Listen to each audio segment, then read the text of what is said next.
De este modo, su necesidad creciente de dirigirse por sí mismos entra en conflicto con su necesidad infantil de suficiente control y autoridad de los adultos para permitirles sentirse seguros y cuidados. Pese al básico afán de separarse de los adultos, alegremente se vuelven a aquellos en quienes pueden confiar cuando necesitan hacerlo. Sara, de 11 años, escribió a su maestra confidencialmente: Kevin es una lata. Cada día empieza por pisar mis libros o a mí, siempre pasa el brazo sobre mi pupitre cuando estoy tratando de trabajar, y entonces le pido: Kevin, por favor, quítate. Pero no se quita. Se lo pido una y otra vez, pero no hace nada. Por último, yo quito mi pupitre, 2, grito, 3, se lo digo a usted. Ya sé que estas dos últimas ideas no son muy buenas, pero él siempre me está fastidiando. No sé qué podrá hacer usted, pero me haría el favor de intentarlo, y de hacer algo. Gracias, Diane. Intervienen en la conversación de la familia al mismo tiempo que su necesidad de intimidad adopta nuevas formas. Ponen un rostro impasible a los adultos que tratan de adivinar sus sentimientos, o responden con un helado bien a las preguntas acerca de la escuela. Sin embargo, cuando están de humor, les gusta charlar con los adultos. Preguntan: ¿tengo que sentarme aquí? ¿Tengo que bañarme? ¿Tengo que ponerme esas ropas cuando vamos a casa de la abuela? Y obedecen con inesperada rapidez. Las alianzas del grupo. De acuerdo con la necesidad de sostener y fortalecer su sentido individual, los niños se vuelven ahora hacia otros niños como aliados naturales en una causa común. Se unen para establecerse como la próxima generación, separada de la de sus padres. La concordancia con su generación en materia de atuendo, idioma, gustos, códigos y actividades se vuelve axiomática, y los niños aliados se apoyan unos a otros en toda una gama de ideas, valores y normas que a menudo contradicen los de sus padres. Así empieza el primer desafío serio a la autoridad paterna, cuando los niños lanzan su recién descubierta visión de grupo contra las normas y expectativas paternas. La tarea de convertirse en miembro de un grupo de compañeros implica ponerse a prueba. El niño que no tiene una manera agradable de llevarse con los demás, una habilidad que ofrecer o las técnicas debidas para relacionarse, puede recibir un trato cruel, ser rechazado y hasta escarnecido a manos de niños que por lo demás pueden ser muy simpáticos. Los afortunados sienten tal temor al comenzar su vida en el grupo, que vuelven a buscar chivos expiatorios como manera de fortalecer su propio sentido de estar dentro. Se necesita confianza y una cierta certidumbre para mostrarse abierto y hospitalario hacia los de fuera. A los 8 y 9 años, las respuestas pueden ser tanto primitivas como civilizadas. Una vez que el niño está dentro, existen problemas intrínsecos a la supervivencia, que se deberán abordar y resolver. El mundo del grupo es de reglas, no solo las obvias reglas de los juegos, sino las reglas especiales, distintas de las de los adultos, que gobiernan la vida en general. Se debe creer en estas reglas y actuar de conformidad con ellas para que la participación y la aceptación sean verdaderas. Las reglas implican consideración hacia los demás: llévale siempre helado de chocolate a Nancy, porque le encanta, junto con obligaciones hacia los demás: prometiste traer la manopla, ¿dónde está? Las faltas se discuten abiertamente, y se castiga a quienes desobedecen las reglas. En los grupos patrocinados por niños no se admiten faltas al aprender el arte de relacionarse con los demás. Los niños se ponen a prueba y se esfuerzan entre sí, en una competencia y cooperación constructiva. A menos que estén realmente mal equipados para empezar, o que las posibilidades de que los factores negativos contra ellos sean insólitamente grandes, aprenden y crecen. Dentro del grupo, las personas desempeñan diferentes partes, compitiendo a veces por el liderazgo al iniciar actividades, y otras veces aprenden a prever las reacciones de los demás. Hay una manera de aprender el sutil arte de llegar a acuerdos y una creciente sensibilidad a las cualidades únicas de cada quien. La competencia puede ser emocionante, y la cooperación grata. Pero ambas también pueden incluso ser demasiado dolorosas, pues el burgués y creciente sentido de individualidad, responsable de que los niños cuestionen la autoridad de los adultos, deberá ser protegido tanto contra la intrusión de otros niños como contra la tiranía del grupo, aun cuando en este predominen las demandas de tolerancia. Algunas de las reglas se aprenden mediante la formación de clubes. Así como cada primavera alguien cree que es una gran idea vender algo y en las calles de la ciudad aparecen improvisados puestos de revistas de historietas y de refrescos, también entre los niños de 8 años alguien, inevitablemente, sueña con organizar un club. Ese soñador por lo general se autonombra presidente y convence al menos a otro niño de que ingrese. Hasta un club privado con solo 2 miembros fija entonces reglas por escrito, lo que le da autoridad y categoría. Reglas. Nunca hablarle a nadie acerca de nuestro club. Siempre celebrar reuniones en lugares en que no haya nadie más. Reuniones. El sábado a las 2 de la tarde. Ronnie tiene prohibido el ingreso. El club inicial es efímero. Como el paramecio, se divide, y surgen nuevos clubes, presididos por los miembros originales. Se discute y debate la cuestión de las cuotas. Para cuando se llega a una decisión sobre la cantidad adecuada, el club ha servido ya a su propósito y se desintegra ante la insoluble cuestión de qué hacer una vez cobradas las cuotas. La continua formación de clubes y grupos lleva a muchos niños a un nivel de desarrollo social que no tenían al empezar. Aumenta la sensibilidad a la existencia de una jerarquía y una estructura entre los grupos y dentro de ellos, y los niños empiezan a sentir el modo en que los demás los ven en esa jerarquía. Se imponen nuevas formas de agrupación cuando los niños descubren que los derechos de cada quien deben mezclarse con las necesidades del grupo. La democracia y la necesidad social son vagamente captadas cuando los niños deciden que el presidente debe ser elegido y que el tesorero debe ser alguien que sepa sumar y restar con cierta precisión. Al salir de la familia para gozar de mayor igualdad de la que, en esta etapa, puede ofrecer la relación entre padres e hijos, los niños se comprometen a ayudarse unos a otros y a abrirse paso a través de la maraña de consideraciones que acompañan la mayor intimidad y compartición entre iguales. ¿Qué debo hacer para lograr lo que quiero? Adopta el nuevo tono de ¿cómo puedo complacer a mi amigo y cómo puedo hacer que se sienta bien? Esto es muy claro en las elecciones de los jefes de grupo en la escuela. Todos los niños saben, aun si la maestra no lo sabe, que el voto es por grupos de amigos, y no por normas completamente objetivas. El adulto puede hablar de buena actitud para el cargo, pero los niños miden sus fuerzas en función de con quién se puede contar en la votación. Las amistades fluctúan, persiste la inconstancia, pero aparece una creciente estabilidad en las amistades que tanto valoran los niños. Unas cuantas se vuelven la base de relaciones de por vida. Se comparten secretos con dramática seriedad, que son violados con facilidad en las primeras etapas del compromiso con el grupo. La lealtad es un concepto difícilmente conquistado que hace su aparición más cerca del fin que del principio de esta etapa, y entonces se le toma muy en serio. Los pequeños grupos de amigos crean normas propias, una jerga propia, chistes, ritos, apretones de manos y claves secretas, y su propio tono único. Aunque un aspecto importante de todo el secreto es el establecimiento de un mundo infantil separado del de los adultos, también es un mecanismo por el cual un grupo seleccionado por sí mismo establece su identidad incluso en el mundo de los niños. La naturaleza conflictiva, así como la profundidad de la índole de los problemas personales que los niños deben resolver entre sí, quedó expresada de manera conmovedora por un niño de 8 años que aplaudía a su amigo Danny durante un juego de pelota, aunque Danny era de otro grupo de tercer año, y se encontraba en el equipo contrario. Tienes que ser leal a tu equipo, Adam, arguyeron sus compañeros. Pero Danny es mi amigo, protestó Adam.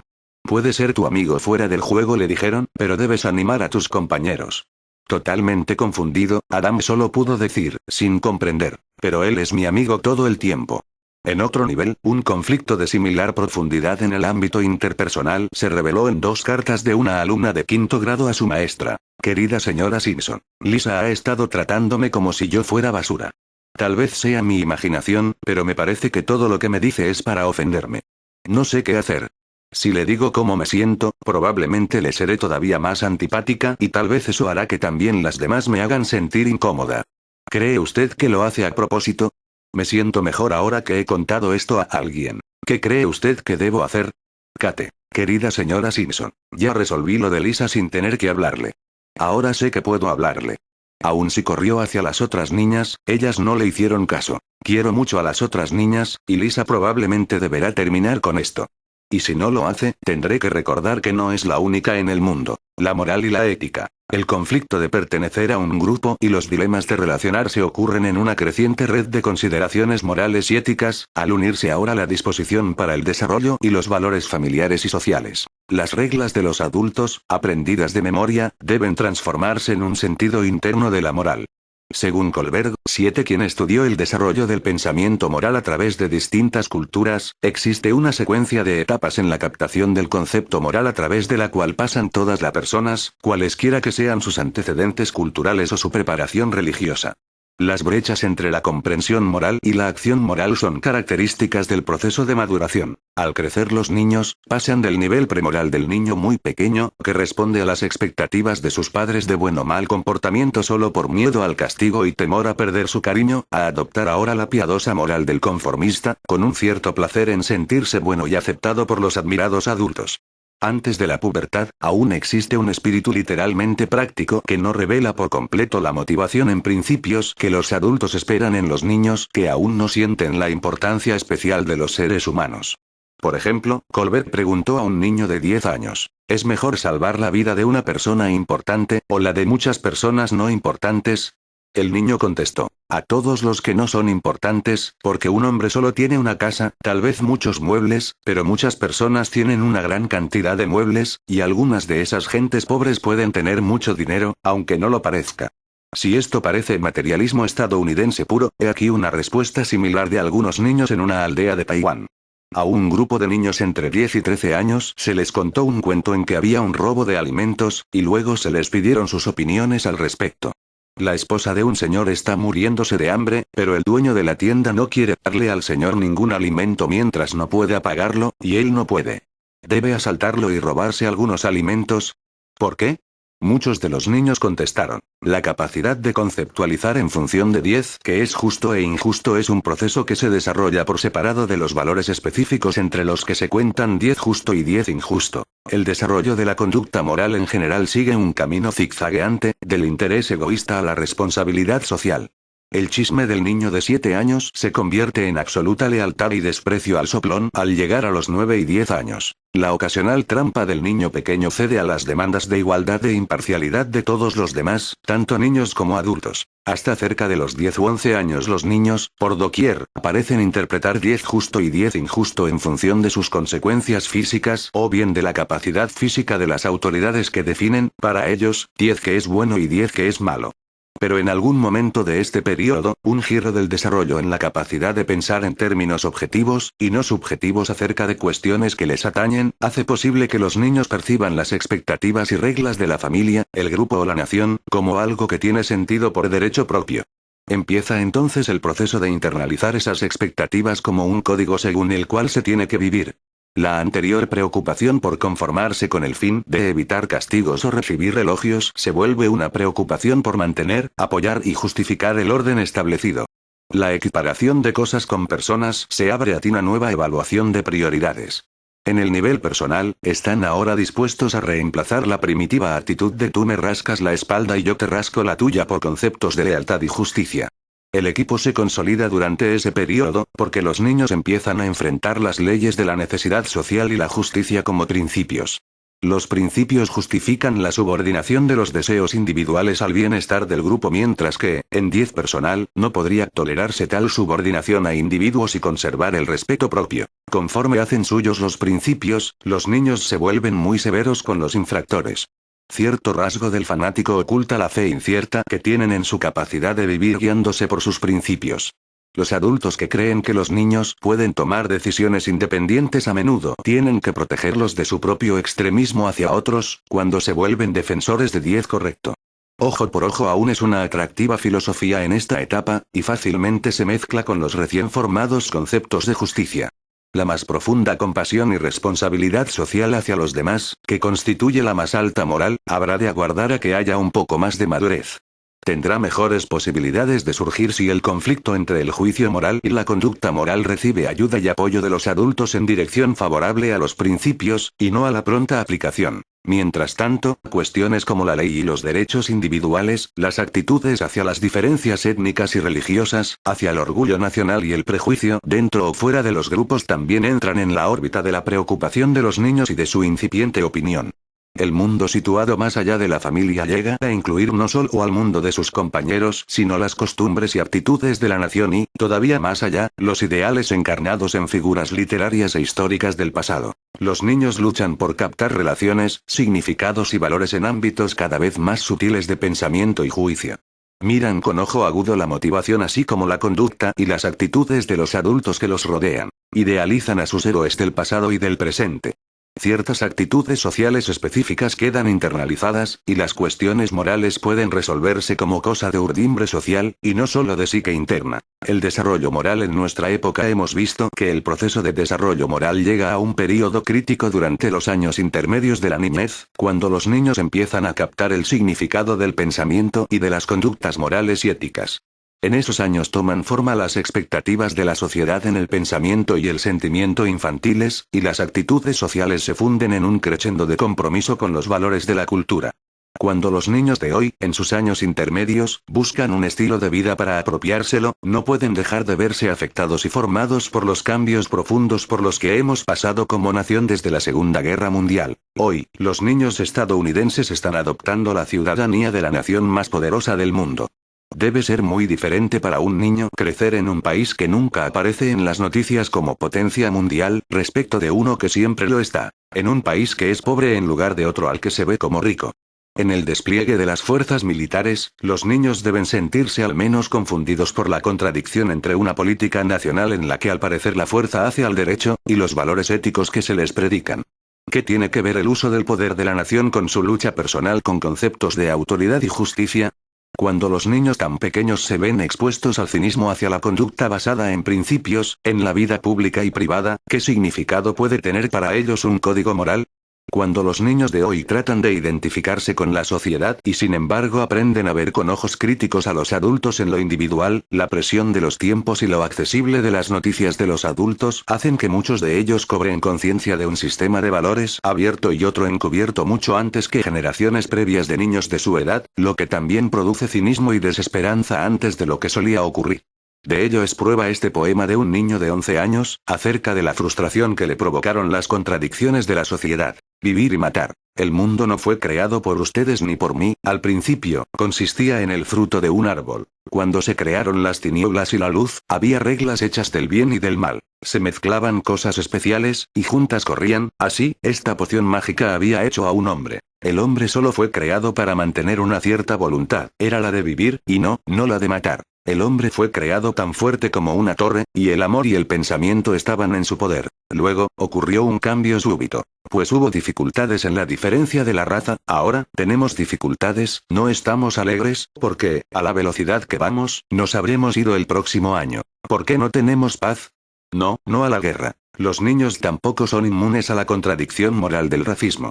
La cuestión inconclusa de haber sido un país esclavista mientras se abrazaba oficialmente la democracia hace que pocos niños de la edad intermedia que van a la escuela y ven la televisión no queden afectados emocionalmente, hasta cierto punto, por el residuo de amargura y odio que dejó esa herencia. En su mayoría piensan como sus padres, pero muchos los cuestionan, conforme se esfuerzan por equilibrar la historia con la moral. La necesidad en esta edad de ser socialmente aceptable y de conciliar, el deseo de estar dentro y tener amigos, se ve atrapado en las redes del prejuicio y de temor al prejuicio. Una niña blanca escribió, desesperada, a su maestra blanca: "No me cae bien Marian y ella lo sabe.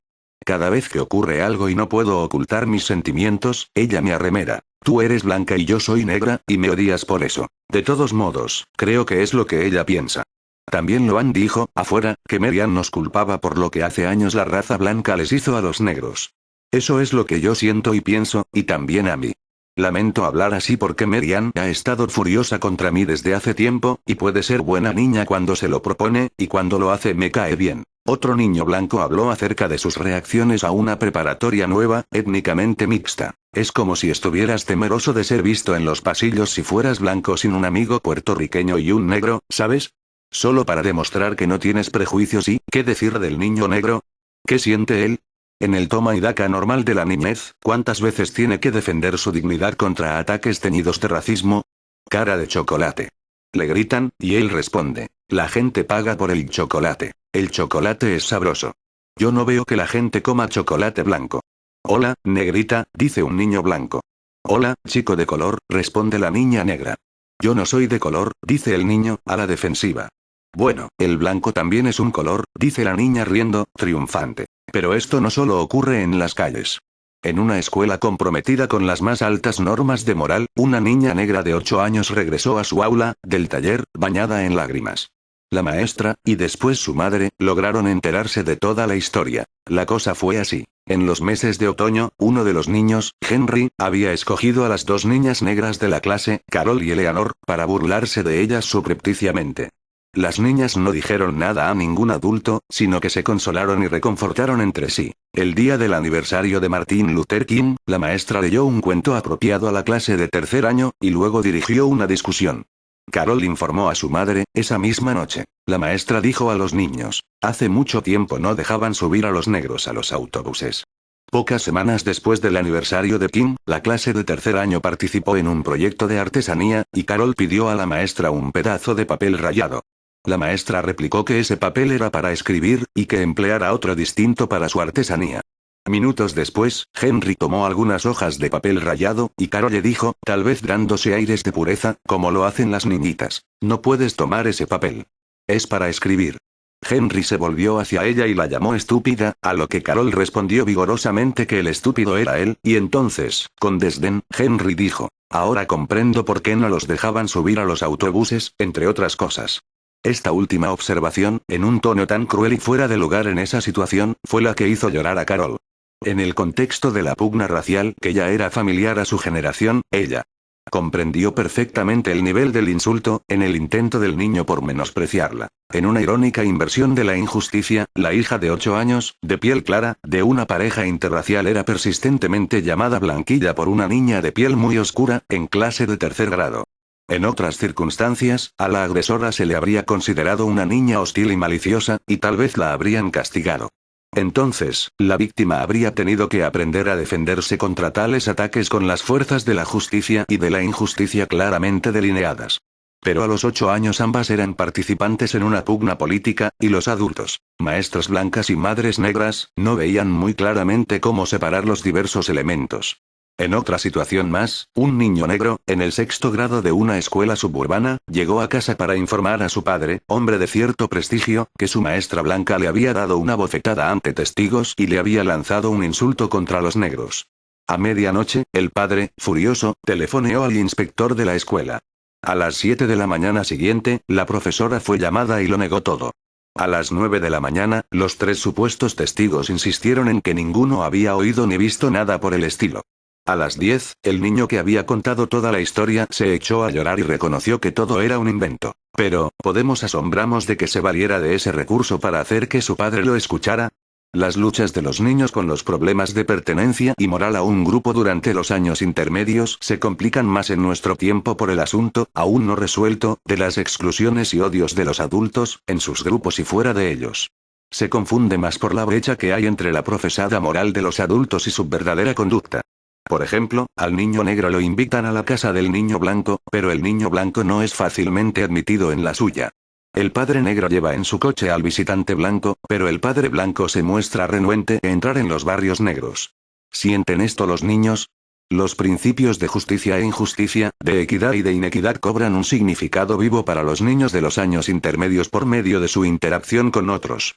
Los padres del niño negro le dicen que es una persona buena y digna, pero cuando compite en el campo de pelota con un adversario blanco, recordará eso, o bien la rabia enconada de sus padres y de sus amigos cuando hablaban de la subyugación de sus dones y talentos por los blancos.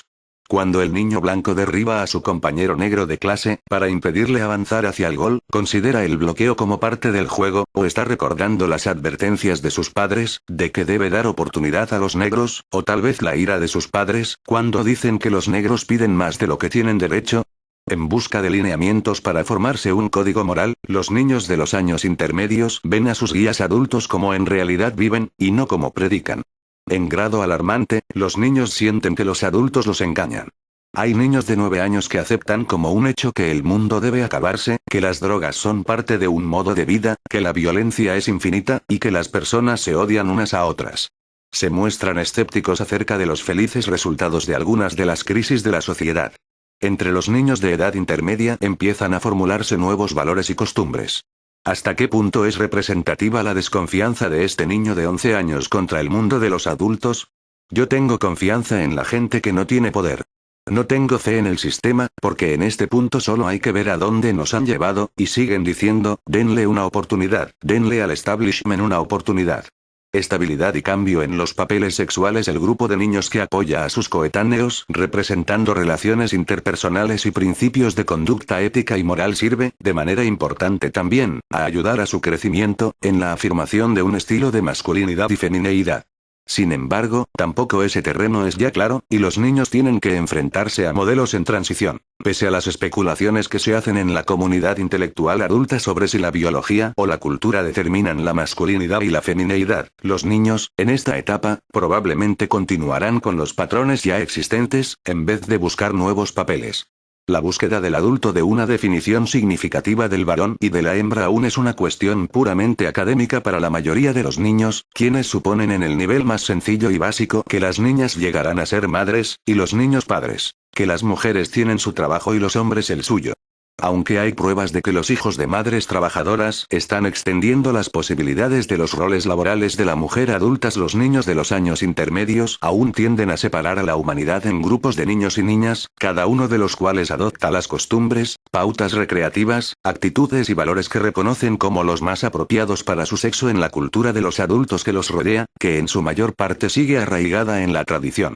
Niñas y niños de 8 años aún alardean públicamente de su mutuo desprecio, aunque personas del sexo opuesto puedan gozar de su compañía en privado, y en algunos casos, hasta permitirse cierta exploración corporal. En público, la distancia se mantiene casi como defensa, diríase, contra una confusión en las claves de los estilos de conducta apropiados para cada sexo. Durante pocos años, ciertos aspectos de llevarse bien con los demás se elaboran en una camaradería sin ninguna intrusión de las demandas del otro sexo. Para cuando los niños llegan a los 11 años, poco más o menos, empiezan a ver al sexo opuesto con la curiosidad y el interés de un nuevo descubrimiento, lo que plantea nuevos problemas a ellos mismos y a sus padres. Durante los años intermedios, la mayoría de los niños varones se dedica a actividades que exigen esfuerzo físico y que los absorben por completo. La mayoría de las niñas opta por la charla y la imaginación.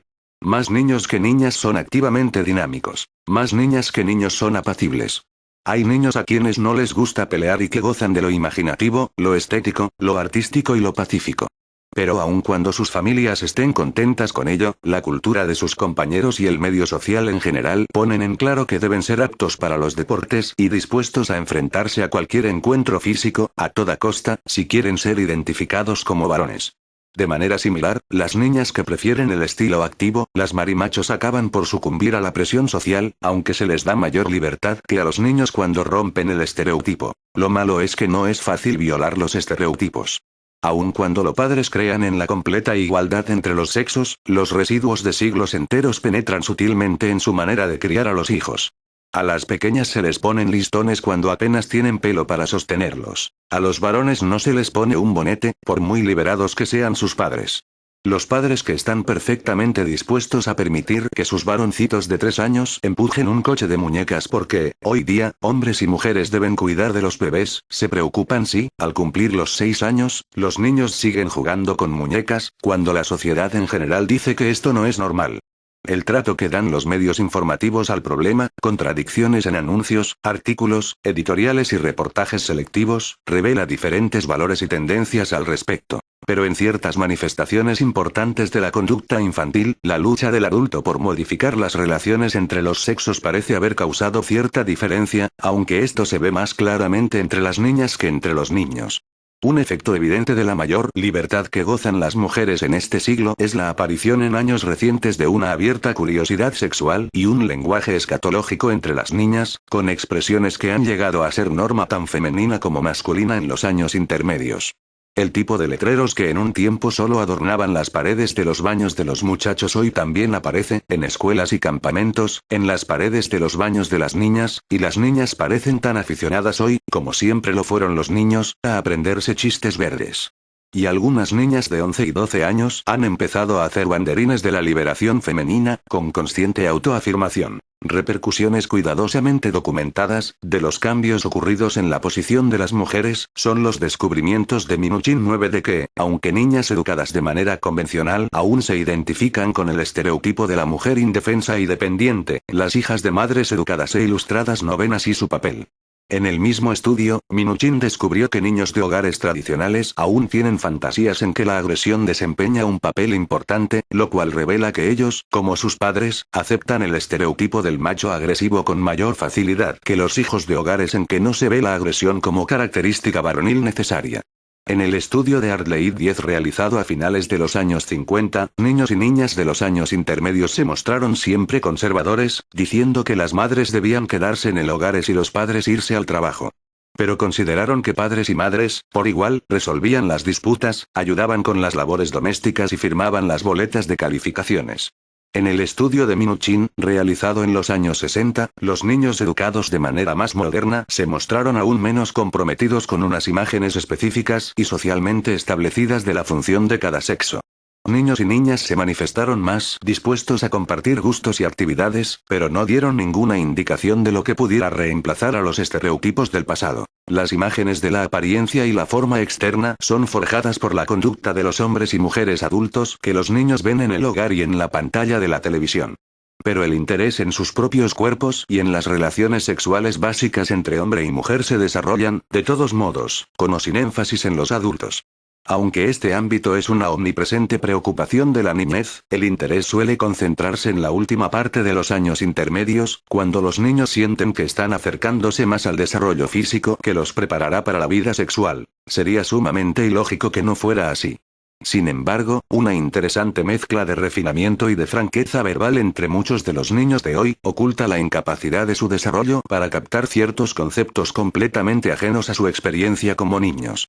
Hace 10 años, las reuniones de educación sexual para niños dependían de preguntas anónimas presentadas tras un cuidadoso periodo de preparación. Hoy, los trabajadores de la salud mental especializados en educación sexual nos informan de mayor libertad de parte de los niños, aunque la mayoría de las preguntas aún son las mismas. Sin embargo, hay algunas variaciones sobre la información buscada, en relación con noticias de actualidad. Hace 10 años unas niñas de cuarto, quinto y sexto grado preguntaron: ¿puede usted decirme cuándo se tiene la menstruación? ¿Qué edad hay que tener? ¿Cuál es la hora del día más habitual? ¿Debe decirse a las amigas? ¿Qué tipo de período tienen los niños? ¿Les ocurre lo mismo a los hombres? ¿Qué se dice cuando se desea tener relación sexual con el marido? ¿Cómo se tiene un bebé? ¿Qué es un aborto? ¿Qué es prostitución? ¿Qué pasa si hay que ir al baño y se tiene puesta la toalla higiénica? ¿Qué se hace si se empieza a tener la menstruación lejos de casa, como en el cine o en la escuela, y si el profesor es un hombre? ¿Cómo alimentan con el pecho las madres a sus bebés? En el presente, entre muchos niños y niñas hay una total falta de inhibiciones acerca de las cuestiones de la menstruación que señala un verdadero cambio cultural, resultado indudable de los esfuerzos de las madres liberadas, ayudadas por los departamentos de relaciones públicas de las empresas que fabrican productos femeninos. Pero por escrito o verbalmente los niños aún desean saber las mismas cosas, y más. ¿Qué hace que se sea niño o niña? ¿Tiene que ver el fumar con que los niños nazcan deformes? ¿Por qué no se puede tener un bebé cuando no se está casado? Un tema que aún produce la misma angustia de siempre es el de la masturbación. Más niños que niñas preguntan al respecto y, aún en nuestra época ilustrada, siguen preguntándose si es dañina en algún aspecto y si es moralmente permisible. Ambas cosas son un reflejo de la confusión no resuelta de los adultos. Las preguntas sobre la prostitución han cedido ante una mayor curiosidad acerca de la homosexualidad. Clara señal de que los niños de estos años intermedios se enteran de lo que dicen los medios informativos. Junto con ello surge una pregunta, que aparece una y otra vez, acerca de la transformación de Christine Jorgensen, la cual no ocurrió en la época de los runos, pero que parece haber captado la imaginación infantil. Como una parte básica de la mayoría de sus preguntas tiene que ver con la subyacente pregunta ¿qué me pasará a mí? La atracción de los fenómenos que tratan dudas sobre la inevitabilidad de cada sexo probablemente refleje la búsqueda de una reafirmación en esta etapa de la niñez que espera y que al mismo tiempo teme surgir a la plena sexualidad. Como el desarrollo para convertirse en una persona sexual no llega sino hasta la edad adulta, el interés en ese desarrollo es continuo. Niños y niñas se hacen preguntas acerca de sus propios cuerpos y, pasados los 9 o 10 años, se absorben en conversaciones acerca de las características sexuales secundarias. Barros, vello púbico, cambio de voz, desarrollo de los senos, etc. Niños y niñas se interesan en lo que ocurre al sexo opuesto. Los niños en especial se sienten intrigados y piden información sobre cómo están hechas las mujeres, y les fascinan la menstruación y el embarazo. Aunque desde luego, ambos sexos aún tratan de captar el significado de la concepción, en realidad el embarazo es el tema de interés más importante para ambos. Los niños hablan acerca de abortos, pérdidas de embarazo y anomalías como monstruos de 3 cabezas y niños que nacen con 6 dedos. Les preocupan profundamente los niños ilegítimos. Lo remoto, psicológica y físicamente, de la concepción y de la relación sexual hace que los niños elaboren y reelaboren su comprensión en muchas etapas de desarrollo. Un elemento de confusión persistirá hasta que, con el tiempo, la experiencia personal dé significado a la abstracción. Presentamos ahora un capítulo de un cuento acerca de conejos, escrito por un muy brillante niño de 8 años, quien, como es obvio, había recibido información y había aceptado sin parpadear ciertas funciones socialmente definidas para padres y madres. Asistía a una escuela en la que se daban por sentadas la igualdad de los sexos y la disponibilidad de las respuestas. Capítulo 2. Una vez, mientras Caroline estaba tejiendo, deseó tener un bebé. Le dijo a Jerome que deseaba un bebé. Jerome contestó: bueno, si yo le doy un esperma al huevo, podemos tener uno. Muy bien, dijo Caroline, estoy muy gorda. Tal vez podamos. Un día, decidieron hacer un bebé. Se metieron en la cama y hubo un nuevo comienzo del bebé. Ahora, adentro, un pequeño comienzo de conejito estaba en el huevo. Cuando el huevo tenía casi 7 meses, Jerome hizo unas cuantas cosas útiles para el bebé, como un biberón, una cuna, un corralito, un frasco y un trapito para limpiarle la boca al bebé. Luego un día, 2 meses después, nació Peter Rabbit. Medía 25 centímetros de largo, pesó 4 kilos y era muy fuerte. En una clase de 6º grado que había pasado por toda una serie informal de sesiones con su maestro y con la enfermera de la escuela, hablando acerca de la reproducción humana, la eficacia de la lección fue evaluada mediante un cuestionario que el maestro dio a los niños. La primera pregunta era: ¿qué nueva información obtuvieron de esta unidad? Un niño contestó, con toda desenvoltura: simplemente quería asegurarme de haber entendido bien lo de la relación sexual. Otro confesó: no entendí cómo el esperma entra en los ovarios. Y otros 2 mostraron su desconcierto. Uno escribió: me dijeron muchas cosas que yo no sabía. Yo no sabía que esa era la manera de tener un bebé. Parece algo sumamente raro. El modo en que me lo dijeron mis amigos parece más fácil. Y otra dijo: a veces espero que nunca me case ni sienta deseos sexuales porque no quiero estar tan cerca de un hombre. Pero si la confusión acerca de las relaciones sexuales es inevitable en la niñez, mucha información acerca del cuerpo sí tiene sentido y lleva a los niños a especular y a reflexionar acerca y más allá de sí mismos. En el mismo cuestionario, los niños escribieron sobre lo que habían aprendido y de lo que deseaban saber en formas inesperadas. Aprendí muchas palabras nuevas que realmente son útiles, y aprendí cómo tienen relaciones ciertos animales como gatos y perros. Una pregunta más: ¿cómo tienen relaciones los elefantes? Aprendí mucho acerca de los peces, acerca de cómo se mueren cuando llegan a la zona de esporas. No aprendí mucha información técnicamente, pero es asombroso cómo los otros pueden aceptarlo sin protestar. También me hizo pensar mucho. Lo que más me interesó fue lo que siente el feto y su desarrollo. Los niños no se interesan realmente en los sentimientos que los adultos ponen en la relación sexual. Probablemente dirán: detesto esa parte tan cursi. Desean saber, antes bien, cómo ellos mismos embonan en el cuadro y cuáles son las explicaciones científicas que unen todas esas cosas. Como en cualquier aprendizaje, relacionan lo conocido con lo desconocido. En el caso de la información acerca de la reproducción, es más probable que hagan conexiones al más sencillo nivel infantil de la experiencia corporal humana, que en el nivel superior de la espiritualidad y el amor. Su charla sobre el cuerpo está arraigada en las sensaciones corporales tal como las conocen, y eso probablemente será de naturaleza más excretoria que genital. Los niños no están seguros de cómo son sus reacciones, o de cómo deben ser. En una clase de 6º año, en que algunos de los niños ya estaban cambiando físicamente y empezando a gozar de encuentros tentativos con matices sexuales, una niña escribió confidencialmente a su maestra: no quise decirlo en voz alta, pero creo que el grupo de Roddy con Anne, Laura, Kay y Tony estaba profundamente interesado en un nuevo tipo de coqueteo y eso era todo, ¿no cree usted? Por favor, dígamelo, Connie. Para la mayoría de los niños, el interés en el cuerpo, en las relaciones sexuales y en su propio estilo de conducta masculino o femenino son constantes de un conjunto de intereses y preocupaciones, pero no desproporcionado a los muchos desafíos en que participarán durante estos años de importante crecimiento. Cuando el interés es excesivo, por lo general hay algún sesgo en la experiencia familiar que da a esta parte de la vida un impacto mayor del que debía tener.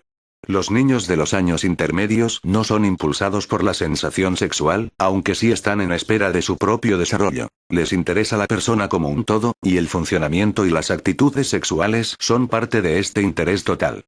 Según Gertrude Lewis, quien recabó las preguntas cuya respuesta buscaban 5.000 niños de escuela primaria, el anhelo era comprenderse a sí mismos, a su cuerpo, sus sentimientos y sus relaciones con su familia y sus compañeros. Buscaban un código filosófico de creencias por el cual regirse, que correspondiera a los problemas sociales que afectan a toda la sociedad. Preguntaron, ¿por qué solo las muchachas tienen bebés? ¿Cómo se forma un bebé? ¿Cómo estamos vivos en el estómago de nuestra madre? Pero también quisieron saber cómo crece y se desarrolla el cuerpo, qué hay en su interior, cómo funciona la mente, por qué algunas personas son más listas que otras, cómo late el corazón, cómo trabajan las células, por qué tenemos cabello y muchas otras cosas acerca de los mecanismos corporales. Con la mayor seriedad escribieron: quiero saber acerca de otras personas. ¿Por qué se trata a los negros diferente que a los blancos? ¿Por qué les simpatizo a veces a mis amigos, y a veces no? ¿Qué es un verdadero amigo? ¿Qué puedo hacer para tener amigos? ¿Cómo comienzan las costumbres? ¿Cómo cesan? ¿Por qué a veces odio a todo el mundo? ¿Por qué mi mamá se enoja conmigo cuando trato de hacer algo bien? ¿Por qué se pelea la gente entre sí, en la misma familia? ¿Por qué me creó Dios, si la vida es tan terrible? ¿Quién soy? ¿Qué es la vida? ¿Qué me hace funcionar? 11. Las grandes preguntas nunca tienen respuestas sencillas, y son las grandes cuestiones las que los niños están empezando a abordar entre las edades de 8 y 11 años.